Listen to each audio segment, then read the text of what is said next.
Hello friends, welcome to my channel.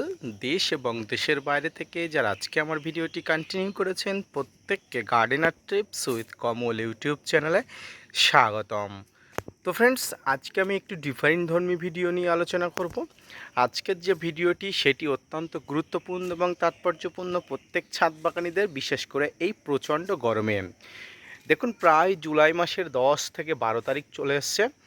মাঝখানে একবার প্রবল ঝড় বৃষ্টি হলেও এর মধ্যে আর ঝড় বৃষ্টির কোনো দেখা নেই। ছাদ বাগানের গাছগুলো প্রচণ্ড গরমে আবার নাজেহাল হতে শুরু করেছে। তাপমাত্রা প্রায় 38-39 ডিগ্রি কন্টিনিউ হয়ে যাচ্ছে। এই অবস্থায় ছাদ বাগানের প্রত্যেকটি গাছকে নিস্তেজ, নির্ঝুম লাগছে। গাছের গ্রোথ তেমনভাবে হচ্ছে না, পাশাপাশি সামগ্রিকভাবে গাছ ঝিমিয়ে পড়ছে। গাছের নতুন করে আবার পাতা পোড়ার সমস্যা দেখা দিচ্ছে। তাই এই সমস্যাকে দূর করার জন্য আজকে আমার ভিডিওটি। আজকের ভিডিওতে আমি এমন একটি বিষয় নিয়ে আলোচনা করব, যে বিষয়টি যদি আপনার ছাদ বাগানের গাছগুলোতে আপনি যদি কন্টিনিউয়াসলি আপনি এর ব্যবহার করে থাকেন, তাহলে এই প্রচণ্ড গরমে আপনার ছাদ বাগানে গাছেদের যে একটা স্ট্রেস অথবা যে চিন্তা, সেই চিন্তা নিমেষেই দূর হবে।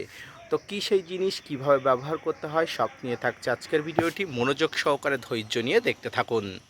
তো ফ্রেন্ডস, প্রথমেই বলেছি প্রচণ্ড গ্রীষ্মের দাবদাহ চলছে। এই অবস্থায় ছাদ বাগানের প্রত্যেকটি গাছকে সুস্থ রাখা একজন ছাদ বাগানী হিসাবে আপনি এবং আমার উভয়ের কর্তব্য। বিভিন্ন ধরনের শারীরবৃত্তীয় কার্যকলাপ গাছের স্তিমিত হয়ে গেছে। পাশাপাশি গাছের নতুন করে পাতা পোড়ার সমস্যা দেখা দিচ্ছে, পাতা হলুদ হয়ে যাওয়ার সমস্যা দেখা দিচ্ছে, গুটি ড্রপ হয়ে যাওয়ার সমস্যা দেখা দিচ্ছে, শুধুমাত্র গরমের জন্য। গাছের গ্রোথ তো হচ্ছে না, পাশাপাশি গাছের যতটুকু গ্রোথ হয়েছিল সেই গ্রোথ স্তিমিত হয়ে যাচ্ছে। তো ফ্রেন্ডস, এরকম অবস্থায় হলে প্রচণ্ড গ্রীষ্মে গাছকে স্ট্রেচ থেকে মুক্তি দেওয়ার জন্য আজকের আমার যে বিষয়টি দিয়ে দেখাবো সেটি হচ্ছে এই সাগরিকা। ফ্রেন্ডস, এই সাগরিকা কি, এটি কিভাবে ব্যবহার করতে হয়, এর কার্যকারিতা কি, এই নিয়ে চলুন আজকে আলোচনা করি। ছাদ বাগানে প্রত্যেকটি ছাদ বাগানই এই সাগরিকার সঙ্গে অত্যন্ত অদ্ভুতভাবে জড়িত। এই সাগরিকা হলো এমন একটি জৈব পিজিআর, যেটি ছাদ বাগানের গাছেদের স্ট্রেস থেকে শুরু করে ফল ফুল আসা থেকে শুরু করে খুব কার্যকরী ভূমিকা নেয়। এই সাগরিকা কি? এটি হলো সমুদ্রের নিচে থাকা এক ধরনের শৈবাল থেকে উৎপন্ন একটি তরল পদার্থ, যেটি গ্রানুলার অর্থাৎ দানাকৃতি বা তরলাকৃতি হয়ে থাকে। আপনারা আমার হাতে যে কন্টেনারটি দেখছেন, এটি হচ্ছে তরলাকৃতি, একদম কালো তরলাকৃতি। এটি যদি ছাদ বাগানে আপনি কন্টিনিউয়াসলি এই গরমে ব্যবহার করে থাকেন, আপনি অত্যন্ত ম্যাজিক্যাল একটা পারফরমেন্স গাছের দেখতে পাবেন। ফ্রেন্ডস, অত্যন্ত কার্যকরী এবং অত্যন্ত গুরুত্বপূর্ণ ভূমিকা রাখে ছাদ বাগানে এই পিজিআর অর্থাৎ সাগরিকা। এটি শুধুমাত্র পিজিআর নয়, এটি যেমনভাবে পিজিআর হিসেবে কাজ করে, প্রত্যক্ষভাবে গাছের রোগ প্রতিরোধ হাত থেকে রক্ষা করে, গাছের বৃদ্ধি, গাছের শারীরবৃত্তীয় কার্যকলাপ সামগ্রিকভাবে রক্ষা করার জন্য এই সাগরিকা আপনাকে ব্যবহার করতেই হবে। আপনারা অনেকেই রাসায়নিকভাবে বিভিন্ন ধরনের ভিটামিন, বিভিন্ন হরমোন, বিভিন্ন পিজিআর ব্যবহার করতে চান না। তাদের জন্য এটি অত্যন্ত বেস্ট একটি জিনিস। এটি ব্যবহার করলে আপনি যা কাজ পাবেন, চমকে যাবেন যদি কন্টিনিউয়াসলি ব্যবহার করে থাকেন। সমুদ্রের নিচে এক ধরনের জন্মানো শৈবাল থেকে বিভিন্ন কার্যকারিতা এবং বিভিন্ন প্রক্রিয়ার মাধ্যমে দানাকৃতি এবং বিভিন্ন তরলাকৃতি এই সাগরিকা ব্যবহার করা হয়।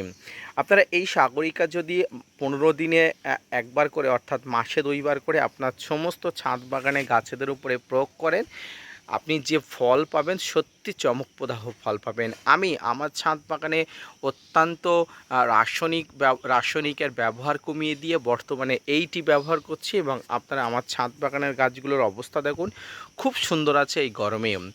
এটি কেমন করে ব্যবহার করতে হয়? এটি ব্যবহার করলে গাছের যেমন বৃদ্ধি ঠিকঠাকভাবে হবে, গাছের ফুল ফল ঠিকঠাকভাবে আসবে, পাশাপাশি গাছের বিভিন্ন ধরনের শারীরবৃত্তীয় কার্যকলাপ একদম ঠিকঠাকভাবে হয়ে যাবে।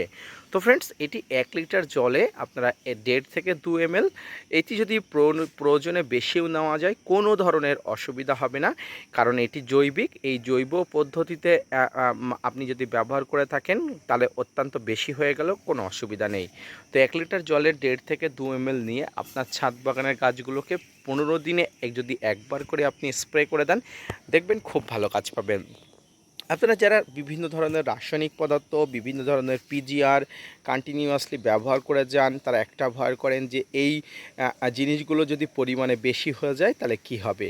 কিন্তু এক্ষেত্রে আমি আপনাদের বলবো যে কোনোভাবেই এর পরিমাণে বেশি হয়ে গেলে আপনার গাছ কিন্তু এফেক্টেড হবেই না, কারণ এটি একদম অর্গানিকভাবে আপনার ছাদ বাগানকে সুস্থ সবল রাখতে এর ভূমিকা অনস্বীকার্য।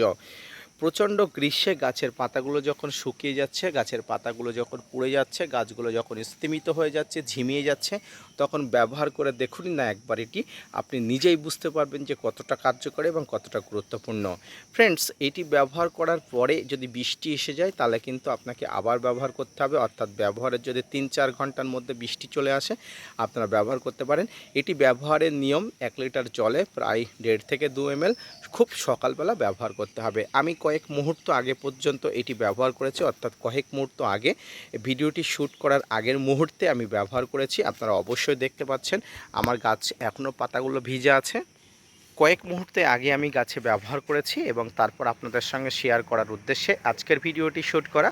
ফ্রেন্ডস, আপনিও ব্যবহার করুন, আপনি অত্যন্ত ভালো কাজ পাবেন। এবং এই সময় আপনার প্রচণ্ড গ্রীষ্মে, অর্থাৎ বৃষ্টির দেখা নেই, আপনার ছাদ বাগানের গাছগুলো ঝিমিয়ে পড়ছে, এমতো অবস্থা হলে আপনি এটি ব্যবহার করে দেখুন, খুব ভালো কাজ পাবেন। এবার আসি, এই সাগরিকা কিন্তু দুইটি ভাবে পাওয়া যায়, একটি হচ্ছে দানাকৃতি, একটি হচ্ছে তরল। আপনি দুটোই ব্যবহার করতে পারেন। আপনারা যারা দানাকৃতি ব্যবহার করবেন, অর্থাৎ দানাদার সাগরিকাটি ব্যবহার করবেন, সেটি গাছের মাটিতে ব্যবহার করবেন। সেটি কয়েকটি দানা বা গুঁড়ো নিয়ে মাটির সঙ্গে ব্যবহার করতে পারেন। আপনারা জৈব সার তৈরিতে সেই দানাকৃতি গাছের গোড়াতে জৈব সারের সঙ্গে দিতে পারেন। কিন্তু আমি বলবো গাছের পাতাতে দেওয়ার জন্য সবসময় সাগরিকার এই যে তরলটি, এই তরলটি ব্যবহার, এই কন্টেনারটি অবশ্যই আপনার কাছে রাখা উচিত। দীর্ঘদিন যাবৎ আপনাকে স্টোর করে রাখতে পারবেন। এটি আপনার কাছে স্টোর করে রাখতে কোনো ধরনের অসুবিধা হবে না এবং আপনি ইচ্ছামতো আপনার ছাদ বাগানে ব্যবহার করতে পারবেন। আম, জাম, আঙুর, লিচু, কাঁঠাল, লেবু, সব ধরনের ফুল এবং ফল গাছে এটি কিন্তু নির্দ্বিধায় নিঃসংকোচে কিন্তু ব্যবহার করা যায়। আমি আমার ছাদ বাগানে আঙুর থেকে শুরু করে সমগ্র গাছে আমি কিন্তু এটি ব্যবহার করে থাকি এবং অত্যন্ত ভালো ফল পেয়ে থাকি। তো ফ্রেন্ডস, আজকের ভিডিওটি মোটামুটি এই পর্যন্ত। আজকের ভিডিওটি থেকে আপনি যে তথ্য পেলেন, সেই তথ্য থেকে আপনি অবশ্যই জানতে পারলেন যে সাগরিকা ব্যবহারের কার্যকারিতা, পাশাপাশি এটি ব্যবহার করলে গাছের কি হয়। এর পাশাপাশি আপনি যদি স্প্রে না করে এই সাগরিকা জলে গুলে গাছের গোড়াতে দিতে চান, তাও অবশ্যই দিতে পারবেন, কোনো ধরনের কোনো অসুবিধা দেখা দেবে না। তো ফ্রেন্ডস, আজকের ভিডিওটি মোটামুটি এই যে তথ্য পেলেন, তথ্য অনুযায়ী গাছকে আপনি পরিচর্যা করুন, খুব ভালো ফল পাবেন।